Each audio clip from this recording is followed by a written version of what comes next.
On. So today I wanted to talk about 10 things that I dislike about my LS1 Power 240SX. Like with everything, there's two sides to a coin. There's things that you're going to like about it, there's things you're not going to like about it. And you got to hope that the things that you like outweigh the things that you don't like. So today I'm going to talk about the things that I dislike about it. I made a list. This is something I thought about. I didn't just rush and put it together. I thought about, owning the car, daily driving the car, money spent, everything like that. And this is the list of the top 10 things that I came up with. Number 10 is that after you drive this car, it has that 60s muscle gas smell to it. So your clothes are going to smell like gas. You're going to smell like gas. When you walk in your house, people are going to say, you smell like gas. And I don't really like that. I think over time it's something that you get used to, and it is what it is. I mean, I'm not going to get rid of the car because of that. Number 9 is, for one reason or another, I had to buy multiple parts that serve the same purpose. Some examples are, I went through 2 sets of rear axles because the first one was a 1,000 horsepower axle, and it was for a 4-lug hub. And when I changed to the 245 rear diff on this, so I would have LSD, I had to have 5-lug hubs. So the 1,000 horsepower ones basically were garbage. Number 2 on that list was that I went through 3 sets of rims and tires. The original set of tires I got were black. They were 17-inch rims, and I just didn't like the way they looked on the car. The second set I got were silver rims. They were 18s, and they were 245s, 215s in the front. And then when I had to change to the 5-lug hubs, they were gone. I got rid of them.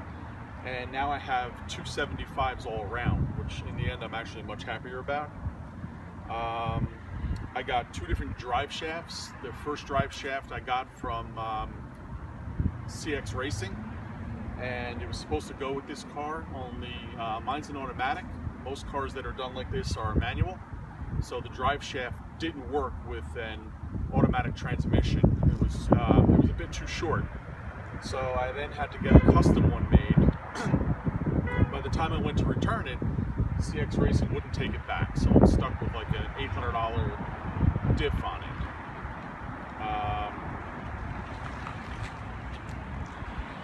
Another thing I went through were 2 throttle bodies. When we first put the motor in, we needed a linkage style throttle body, and got one off a Camaro, and it worked. Then we decided to upgrade the intake, so that went then with a 92mm throttle body, so we replaced the old one.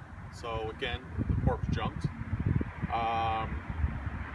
The heads and intake off the original motor were gone in place of I forget, maybe 799s. They're Corvette similar style heads, and then the intake was a 92mm. The muffler, I had the original muffler when I got the car was shot, so I bought like a really cheap replacement. That got replaced by the CX Racing muffler. Now that is way too loud, so I'm replacing that again with a stainless steel 3-inch inlet, 3-inch outlet muffler. The other thing were the brakes. When I first got the car, before I knew what I was going to do with it, it needed new brakes.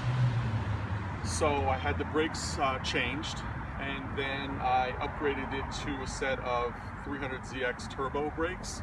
So I did the whole conversion kit on it. But again, the old brakes were garbage. Nobody wants them or anything like that. Number 8 is the money that I spent on it. Right now I've got about $30,000 invested in this car, and it's not done. On the other hand, if I went out and bought a Challenger or Mustang or Camaro, which I love, it wouldn't be what I wanted. I wanted a car with no computer assist. I wanted something that, you know, I grew up with, my first car was a 68 Camaro, so I'm used to having no computer assist. I don't mind that. I try to tend to know when and where to drive in a given fashion, so I feel I don't need a computer to bail me out of it. So I'm fine with that. Number 7 are the brakes. Like I said, I upgraded them with the 300Z twin turbo brakes. I still don't think that they're quite good enough for this car, making 387 horsepower at the rear wheels and only weighing, you know, somewhere under 2,900 pounds. I plan on getting it actually weighed this summer at Englishtown Racetrack, but otherwise